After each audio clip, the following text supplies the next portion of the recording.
think we're good to go. Everyone, I wanted to welcome you to the Australian Energy Market Operators Annual Results Presentation for FY24. I'm Rebecca Irwin, the Executive General Manager of the Government and Stakeholder Team at AEMO. Now, there are just a few formalities I need to run through briefly. Our session today will be recorded, and the recording will be made available on the AEMO website after the presentation. By attending the meeting today, you consent to AEMO recording the meeting and using the record for this purpose. No other recording of the meeting is permitted. Cameras and microphones have been disabled for the event. Before we start, I'd like to introduce Kerry Major, who's part of the AEMO team that has developed our Reflect Reconciliation Action Plan, to share an acknowledgement to country. Kerry, over to you. I would like to acknowledge the Dharawal people, who are the traditional owners and custodians of the land on which I work and live. I pay my respects to elders past and present, and to the continuing strength and resilience of First Nations peoples and cultures. I extend that respect to all Aboriginal and Torres Strait Islander peoples here today. In May, AEMO published its first Reflect Reconciliation Action Plan, the start of our journey to reconciliation. You can read our wrap on our website. Now, the wrap artwork was created by artist Lani Balzan and is titled Journey of Unity, AEMO's Reconciliation Path. When you look at the artwork, the flowing pathways emanating from the central gathering symbol represent individual and collective journeys towards cultural understanding and reconciliation. The wavy paths with white lines represent electricity, electrical networks, weaving across country, powering communities nationwide, and underscoring our connection to the land. Throughout the art are depictions of Australia's abundant natural resources, like the sun and the wind, and our beautiful natural landscapes. While AEMO might have just started on our reconciliation journey, and though all of us gathered here today may have different journeys, different paces, it is my wish that we will walk together in peace towards a common goal. Kerry, thank you for such a heartfelt acknowledgement to country. Now, before we kick off today, we have over 400 of you online joining us for our presentation, and we do want to encourage you to ask questions throughout the presentation today. You can do that using the Q&A function in Slido. You can either scan the QR code on your screen or use the web link provided to get Slido and simply enter hashtag AEMO. We will have the opportunity to vote up questions, and at the end we'll get through as many of the questions as we can. So I just wanted to give a brief outline of what we will cover today. Our CEO, Daniel Westerman, will take us through AEMO's operational performance and business performance over the last year. Our Executive General Manager of Finance and Governance, Vanessa Hannan, will take us through our financial performance, and then we'll have Daniel share some FY25 priorities, followed by Q&A. So with that, I'd like to hand over to AEMO's CEO, Daniel Westerman. Thanks, Rebecca. And let me add my thank you to everyone joining online or watching as a recording. At AEMO, we are constantly striving towards greater openness, transparency, and collaboration in everything that we do. And while we continue to publish our annual report, our budget and fees, and our strategic corporate plan, these results presentations are an important way to share more about AEMO's organisational performance with our stakeholders. Now, AEMO operates electricity and gas systems and markets around Australia. We have a role in planning the energy system of the future, and we partner with governments to support the delivery of new investment in energy infrastructure. AEMO is an independent, not-for-profit company operating on a cost recovery basis. And as a company limited by guarantee, Australian federal, state and territory governments hold a 60% membership interest, and industry members hold the remaining 40% membership. Our functions are prescribed in the laws and the rules and the regulations that govern Australia's energy markets. And as you'd expect, we work collaboratively with industry, governments, and other market bodies. Now, AEMO employs approximately 1,500 people in various locations around Australia, and many listeners to this presentation will interact with our people frequently, and I trust that your interactions are engaging and productive. Our staff are experts in their field, driven by a deep care for Australia's energy consumers, guided by AEMO's values and committed to the same openness, transparency and collaboration that I hope you're coming to expect from AEMO. Our staff are led by a highly experienced executive team, most of whom are with us here today. And while AEMO's precise functions are prescribed in laws and rules, I often communicate our responsibilities as sitting within the 4 boxes that you see on the slide in front of you. For several years, we've been consistent in communicating the first 3 roles for Australia's energy markets as system operator, as market operator, and as the national system planner. And like many energy system and market operators around the world, AEMO is being asked to do more to support energy consumers through a major change in the composition and the operations of energy systems. So this year, we've started to recognise our role more explicitly in supporting new investment. And in a sense, this isn't new because AEMO has always acted to make the energy system as investable as possible through sharing our insights in engineering and in market reports. But as AEMO has become a key delivery partner for federal and state energy investment schemes, it seems appropriate to recognise this more formally. And that includes the Commonwealth Government for their capacity investment scheme, and with the New South Wales roadmap through our subsidiary AEMO Services. In our capacity as Victoria's Transmission Network Planner, we are advancing the early planning for new essential transmission projects, although we anticipate that this role will be transferred once the Victorian Transmission Investment Framework is progressed through the Victorian Parliament. And there are many synergies between these 4 macro responsibilities and the discrete functions that are prescribed by the laws and the rules, enabling all of us here at AEMO to be laser focused on delivering the best outcomes for Australian energy consumers as articulated in the National Energy Objectives. As Australia's energy transition progresses, governments, industry and consumers are looking to AEMO to do more. The bottom segment of this chart shows just a few data points highlighting the increasing complexity of our operating environment. Managing world-leading contributions from inverter-based renewables, record peak demands and minimum demands, and managing the impact of storms and other disruptions is our core responsibility, and we will never take our eye off the ball here. But we're also delivering a lot more. And a series of market reform continues to be delivered as directed by rule makers or by governments. And in FY24, this included delivering a whole new energy market in Western Australia from the ground up, going live on the 1st of October last year. This was a huge achievement and the largest change to the WA market since its inception.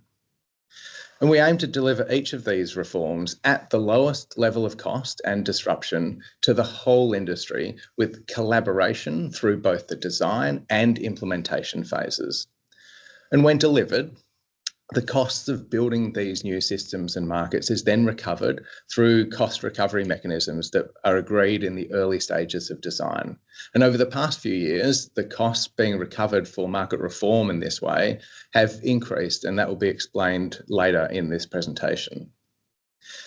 We're also playing an important role directly with governments in supporting new investment in energy infrastructure, as I mentioned, and these costs are recovered directly. The Victorian Government asked us to accelerate the VNI West transmission project, so we formed the Transmission Company of Victoria, TCV, to undertake early works. And meanwhile, we need to uplift our operational capabilities, our digital architecture, our systems, and our cyber resilience. So as Australia's energy transition AEMO is being asked to do more, and this experience is consistent with our international peers with whom we collaborate extensively. And this evolution of activities is variously changing the shape of AEMO as an organisation. In the spirit of transparency, I thought it would be helpful to share how our organisation has evolved over the past 3 years. And to understand these changes, it's imperative to look at a segment level. It's obvious that no segment or set of consumers can cross-subsidise another. So averages and aggregate results are actually often quite misleading. In the NEM core segment, we are effectively dealing with increased operational requirements at broadly similar financial costs in real terms. We're very conscious that our costs are ultimately borne by consumers and looking for ways to reduce our costs or improve efficiency always in the same way that every business does. The NEM function segment is where we see a large step up in the requirement for cost recovery. And this is largely because the cost of those market reforms, as designed by rule makers or governments, start being recovered once the reform is delivered. And those costs show up as depreciation and amortisation in those segments. The cost of NEM connections is recovered directly from the connecting proponent, and costs have increased a little, mostly due to increased activity, as well as some additional work funded directly by the Commonwealth Government. In Western Australia, our costs are approved by the regulator, and in our most recent submission, we highlighted how costs have increased due to increased operational complexity, the operational costs associated with market reform, and the beginning of cost recovery for that whole new wholesale market. And as we outlined in 2021, AEMO needed to invest in core organisational capabilities like our finance function. And these costs have evolved as was budgeted at the time, and our capabilities have significantly increased. The range of funding for AEMO's revenue has also widened. For example, the costs of federal and state programs are recovered directly, such as those that you see for the new blue dot highlighting AEMO services. We also receive other funding where we can, such as ARENA's support of our engineering roadmap. And the themes in this summary chart will be unpacked soon by Vanessa Hannan, who is our EGM of Finance and Governments. She'll do that a little bit later on in the presentation. Now, as we've committed, AEMO strives to be completely transparent about our priorities as well as our outcomes. And if you haven't done so already, I would encourage you to read our strategic corporate plan, which outlines our priorities for the current financial year. As an organisation, our purpose, our vision and our values set the guardrails for how we operate. And our 4 strategic priorities, which have been consistent since I took over as CEO in 2021, have discrete deliverables underneath, which of course evolve from year to year. Now, I know that FY24 was a busy one for all of us in the industry, and it certainly was a busy one for us here at AEMO. We performed strongly against the initiatives outlined in our FY24 corporate plan, and some of those are highlighted here. In addition, we undertook some major programs that were not identified at the time in the corporate plan, including preparation for a capacity investment scheme set of tenders, taking steps in uplifting AEMO's cyber resilience, and progressing actions from the Energy Minister's review of the Integrated System Plan. So I'll now take you through just a few of the highlights of each of our 4 strategic pillars. Operating Australia's energy systems is increasingly challenging. AEMO's control room staff faced record conditions. Peak demand records were broken 7 times over the summer in Western Australia and once in Queensland. We also managed 13 minimum operational records across the NEM and individual states. Heatwave conditions were effectively managed, and summer storms that flattened transmission towers in Victoria and Western Australia were also managed. AEMO prepared extensively for the challenges of each of our different seasons together with our industry colleagues. Now, those preparations included acceleration of new connections, procurement of emergency reserves, reviews of emergency management plans, emergency exercises, and extensive stakeholder engagement. They also included briefings for federal and state governments, industry, and media. And those seasonal preparation plans are made public on AEMO's website. AEMO's role has always been to manage energy systems and markets securely. And now cybersecurity is equally our core role today.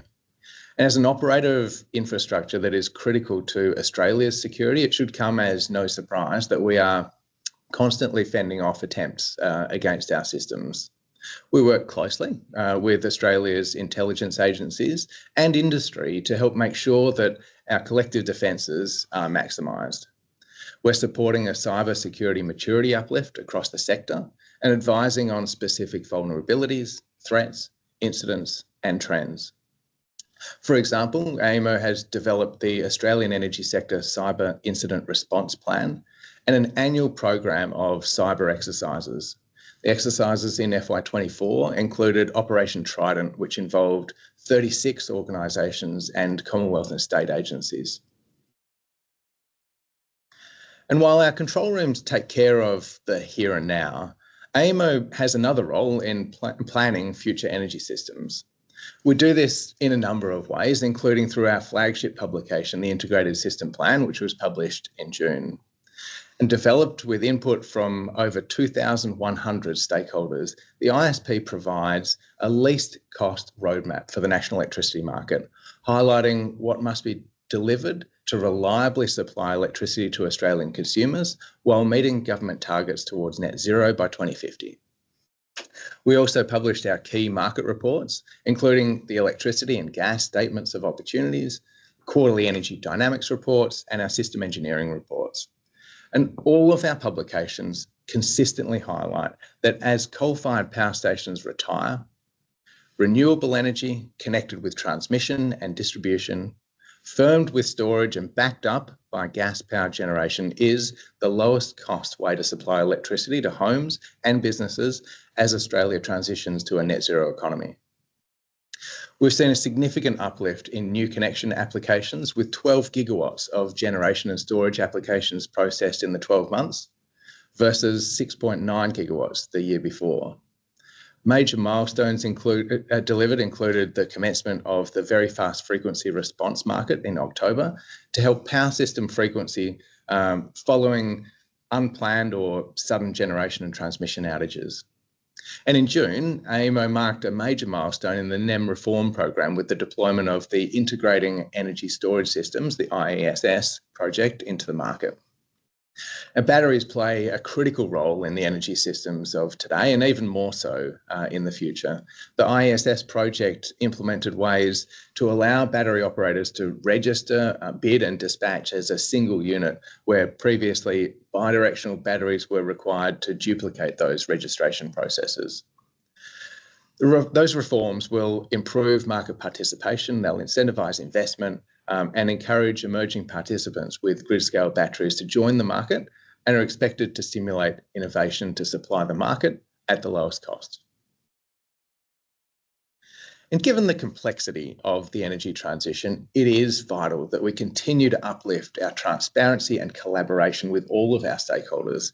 And we're pleased to report that your trust and confidence in AEMO is rising year on year.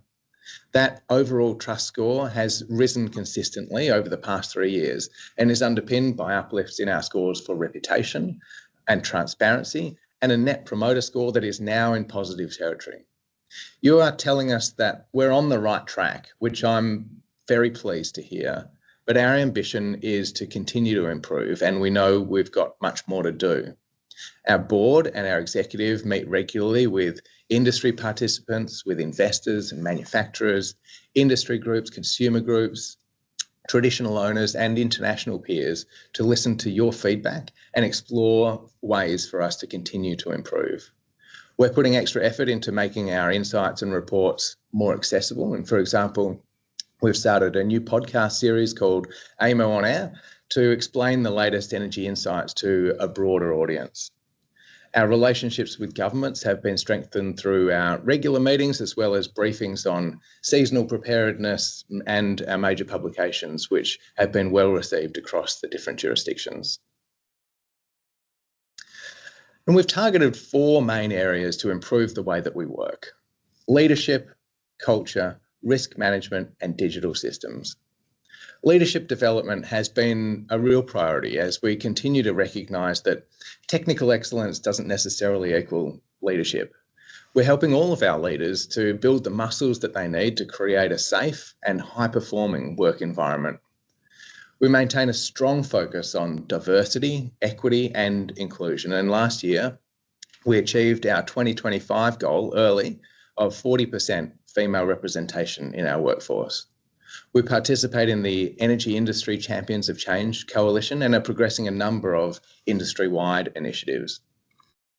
We formally launched our first Reconciliation Action Plan, the Reflect Plan, during National Reconciliation Week. And we look forward to delivering on those commitments and building awareness of how the energy transition can contribute to our First Nations communities. And we continue to make AEMO an easier place to get things done by improving our processes right across the organisation. And those processes include our digital architecture, a new risk management framework, improved project management, which has resulted in project efficiencies and better capital allocations, as well as improving our financial management systems. And while I could speak at length about any number of these deliverables, I hope that my summary has provided a flavour for what has been a strong year of delivery here at AEMO. And to go through AEMO's financial performance, I'll hand you over to our EGM of Finance and Governance, Vanessa Hannan. Thank you, Daniel, and welcome everyone. I'm Vanessa Hannan, the Executive General Manager of Finance and Governance. I plan to talk about some of the key aspects of our financial results for FY24 with a focus on how we went against budget by segment, because that's how our fees are set. Our annual report includes our consolidated statutory result, and the financial performance section provides commentary on our trend year on year. I'd like to start by explaining our financial principles. A few years ago, we set on a path to bring more transparency to our financial governance. We recognised the need to engage more deeply with you, our stakeholders, particularly on financial matters.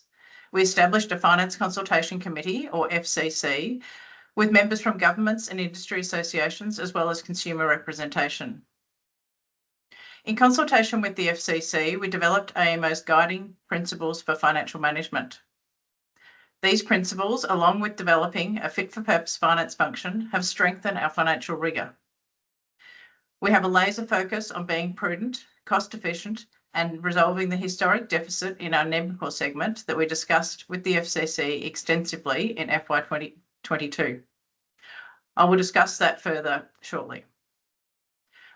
We are also very mindful that our cost footprint is expanding as we are asked to do more to progress the energy transition. We've worked very hard to establish appropriate funding sources for the new functions that have been conferred on AEMO. So what does all this mean for FY24? I'm pleased to report that we have come in favourable to budget on total operating expenditure. Our operating costs are a key metric because of our cost recovery funding model. Our fees are set based on our cost budget, so it's imperative we operate within our budget to prevent against deficits arising. We drove efficiencies across labour, digital and finance costs to cover higher than anticipated amortisation charges as some of our large reform programs went live this year. Labour productivity was achieved through process improvements we implemented in accordance with our corporate plan priority number 4, evolving the way we work. For example, we streamlined our onboarding process to help our people become productive sooner. We've completed the design for our new finance system, and in the meantime, we have driven automation through other tools like Power BI to put data in the hands of our people to make it quicker and easier to get things done. In the technology space, recognising the significant digital compute power we need to run our data-rich models that operate the market and plan the system, we renegotiated our cloud contract to rates that recognise this investment. We also refreshed our digital vendor panel to optimise contractual terms, distinguishing between partnership arrangements and more transactional agreements. It was a busy year for our Treasury team. They optimised cash balances and renegotiated transaction banking arrangements to reduce net finance costs. In refinancing our bank facilities, we have secured sharper pricing, leveraging our work during the year to secure a Aa2 stable credit rating from Moody's. More on that later. Coming back to my comment about higher than budget amortisation charges, we didn't have the go-live timing of some of our large-scale programs quite right in our budget. Our maturity in this space has now been addressed with the build-out of our finance capability.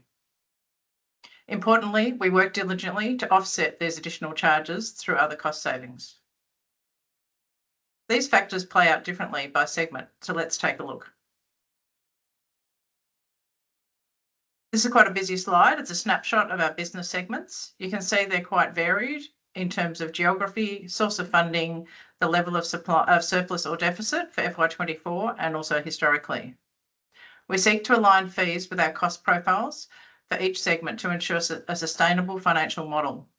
When surpluses or deficits arise, we set out a suitable pathway to rebalance that segment. At times, we are asked to undertake specific engagements not envisaged at the time the budget was set. In these cases, we ensure there's incremental funding to recover the cost for these services. A good example was our Summer Readiness Program that was funded directly by the federal government.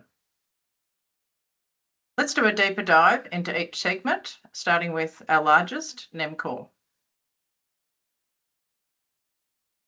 The NEMCOR segment captures the cost of our operations team who keep the lights on 24 hours a day, 7 days a week on the East Coast.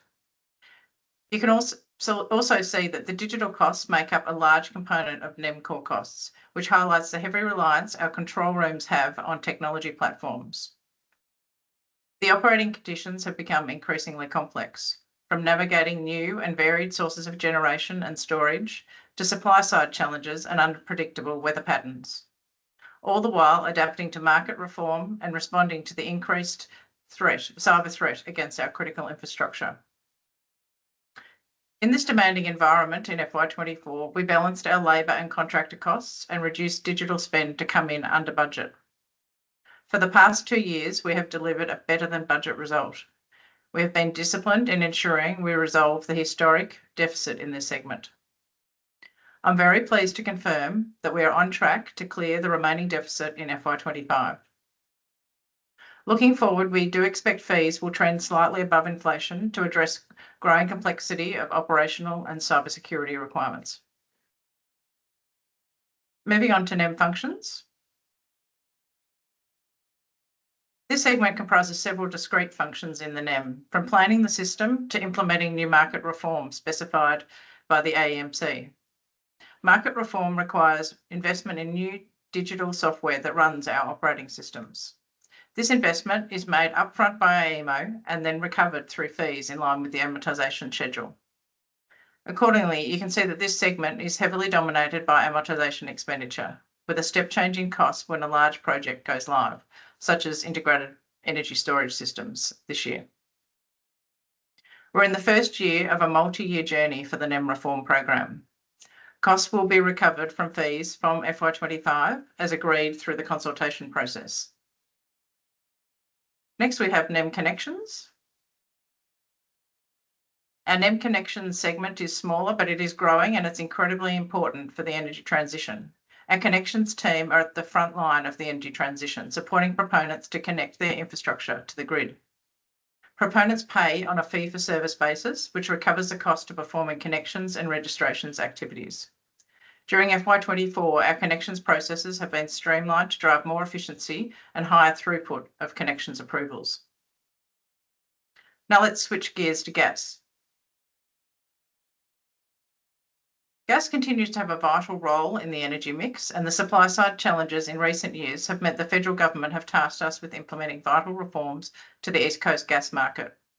AEMO is now responsible for purchasing gas storage and operating as the trader of last resort under certain circumstances to secure gas supply. We have backstop financing available for trading if required. Trading conditions in the previous year resulted in favourable outcomes for AEMO from gas capacity certificate auctions. This surplus will be returned in future years, balancing new reform investment. Next is our WA business, which comprises both gas and electricity. The headline achievement for the WA team was the delivery of the new wholesale electricity market that Daniel mentioned earlier. Just like in the NEM, the operations team in WA are also tackling an ever-changing operating environment.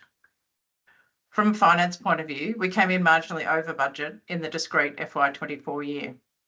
We are operating within the 3-year budget horizon as determined by the WA regulator. However, the budget for this period, which covers FY23 to FY25, has been adjusted through the regulator's in-period submission process. These adjustments reflect the higher cost to implement when reform than initially estimated, as well as the associated amortisation expenditure for this program, which commenced in FY24. Now let's take a look at AEMO's unique role in Victoria. AEMO is responsible for planning and developing the transmission network in Victoria. This includes AEMO managing the contract for the Western Renewables Link project. However, the cost of delivering this project reside with AusNet. The early works for the VNI West project are carried out by AEMO's subsidiary, Transmission Company Victoria. The operating costs incurred are included in this segment, and the capital costs accrue to the Transmission Company Victoria balance sheet. As Daniel mentioned, there is an intention to transfer this function to VicGrid. Legislation is yet to be passed, but it is expected the transfer will occur during 2025. AEMO is collaborating with VicGrid on the due diligence processes you would expect for such an arrangement, importantly supporting our people through this process, and from a financial point of view, ensuring that AEMO is kept whole. Now on to our final segment, AEMO Services. The key difference about AEMO Services compared to other business segments is that it's not funded by market participants, but by governments. AEMO Services has the role of New South Wales Consumer Trustee within the New South Wales Government's Electricity Infrastructure Roadmap. The costs of running tenders for the renewable generation and storage in New South Wales is covered by New South Wales Roadmap's funding vehicle. This segment also includes AEMO's role as the Commonwealth's delivery partner for the Capacity Investment Scheme. The costs incurred in delivering the pilot tender for South Australia Victoria were recovered from the federal government in FY24. That brings us to the end of the operating costs for each segment. Now let's take a look at the investment program. AEMO's capital investment program relates to digital infrastructure to run the power system and market, plus the digital platforms that our corporate systems run on. In recent years, AEMO's level of capital investment has stepped up to implement the market reforms in WA and the NEM in accordance with government requirements. We engage deeply with stakeholders to align and implement reform programs most cost efficiently, leveraging partners to scale up and sequencing projects to manage implementation risk. The projects on this slide will impact our operating expenses and fee profile over the coming years as the investment costs are recovered through fees over the asset life. The upfront financing for these projects is the remit of AEMO's Treasury team. They've been busy in FY24 maturing our capability. Let's take a quick look. During the year, the foundational elements of our financing strategy were put in place. AEMO was assigned a AA2 stable credit rating from Moody's, and we also issued our inaugural bond, which was heavily oversubscribed. For our VNI West project early works, we accessed a concessionally priced loan from the Clean Energy Finance Corporation. Financial close was achieved after year end. These activities have strengthened AEMO's balance sheet. AEMO's financial results and activities in FY24 mean it is well placed to continue to deliver its core operations and its responsibilities in enabling the energy transition.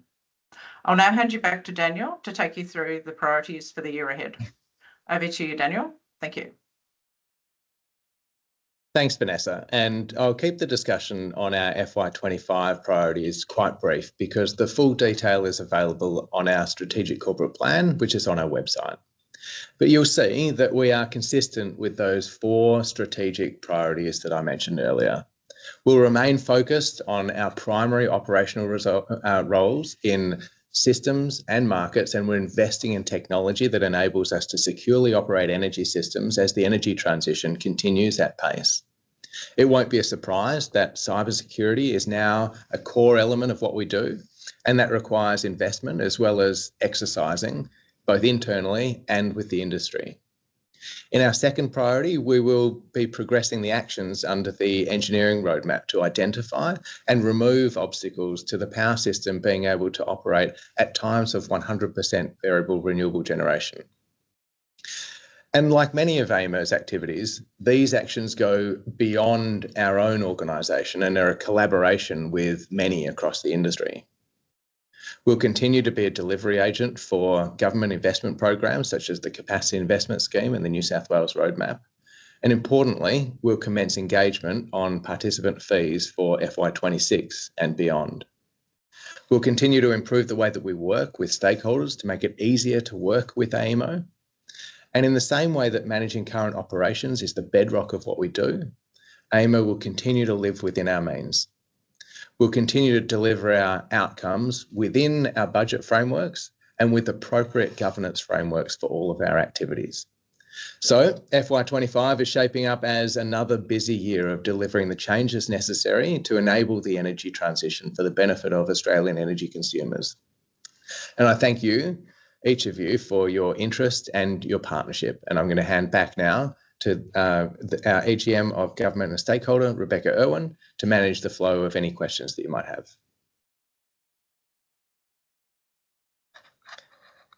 Rebecca, you're on mute. Am I? How 2020 was that? Thank you, Daniel, and thanks, Vanessa. We do have time for questions and answers. So as I said at the outset, you can access Slido either through the QR code or the web link. And once you're there, it's just a matter of hashtag AEMO and you can pop your question in the Slido function. To kick us off, we've got a question for you, Daniel, on distributed energy resources and consumer energy resources. The question is, from AEMO's perspective, what would help maximise the potential of distributed energy resources and consumer energy resources as part of the energy systems of the future? Oh, Daniel, now it's your turn. Thank you. I was just saying, thank you for the question. It's a really important one. And as probably all participants in this, this webinar know, distributed energy resources, in particular rooftop solar, have transformed already Australia's energy system and are set to continue to into the years ahead. Australia is a world leader in the penetration of rooftop solar, for example, and additional types of resources like batteries and electric vehicles will continue to transform the grid. I think the question was about how can they be most effectively integrated, and that's certainly something that we think a lot about. And the core question there is that if those energy resources effectively play a role in the broader grid, then we end up with a lower cost energy system for all consumers, not just for those who have them. Now, the good news is that the Commonwealth Government, or rather the Energy and Climate Change Ministerial Council, recently have approved and published what they call a DER roadmap, CER roadmap. So that does have on it some foundational elements of making sure that those resources are able to effectively participate in the grid. And so delivering on those, on that roadmap will be a key element. There are more things that I guess would need to happen, like wouldn't it be great if the price of batteries continued to come down, or the business model for virtual power plants saw greater uptake with consumers? We'd love to see those things happening, but certainly the delivery of that CRDR roadmap is the core underpinnings. Great, thank you, Daniel. Our next question is for Vanessa. And Vanessa, in talking about the work we're doing both in the NEM core and NEM functions segments, you talked about the efficiencies that we're working on to reduce our costs. Could you just talk a little bit more about some of the examples of how we're being more efficient in the way we do our work at AEMO? Thank you, Rebecca. As I touched on before, we have a priority within our corporate plan to drive efficiency, specifically focused around process improvement. And through the year, we've been able to roll out improvements to our onboarding process. So what that means is that when someone comes on board, and we have, as you've seen, have several people come on board across many of our new functions, they have a clearer roadmap towards how to access all the information they need to get up to speed as quickly as possible.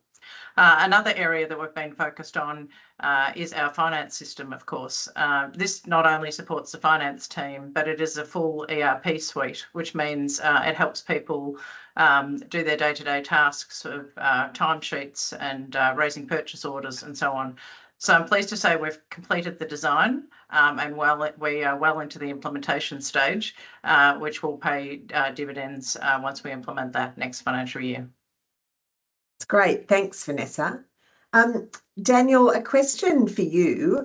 A lot of the examples you drew on in our business performance highlighted the role of technology and digital in AEMO's work.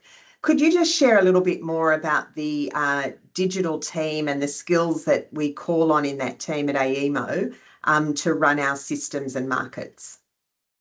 Yeah, thank you for the question. And the digital team are just such a core element of AEMO. We're not an IT company, but a lot of what we do is underpinned by digital and technology. There are several elements of our team, which is a reasonably sized team. It's probably around between a quarter and a third of our overall headcount. And those teams look after both infrastructure systems, so our data centers, hardwares, etc. Our applications, so AEMO has quite a lot of applications, and some of those are actually quite old and need some uplift and modernisation, as well as cybersecurity, which, as I've mentioned, is becoming a very important part. They look after our operational systems, so the control rooms, our support systems, and of course our corporate systems as well. So just a really critical part of our business. That's great. Thanks, Daniel. I think we've got time for one last question, and this one's to Vanessa. Vanessa, you mentioned in the NEM Core segment that AEMO is on track to recover the deficit in that segment. Can you just share a little bit about what's giving you confidence about that recovery of the deficit is on track? Yeah, thank you for the question, Rebecca. So as I mentioned before, we are really on a path to improve our financial capability, and we've taken some big strides forward through the year. That not only includes our accounting function, but also our budgeting, forecasting and reporting capability.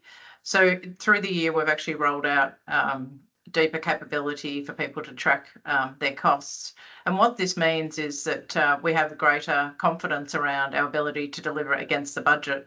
And as I mentioned before, we have delivered on our budget as committed for the last 2 years.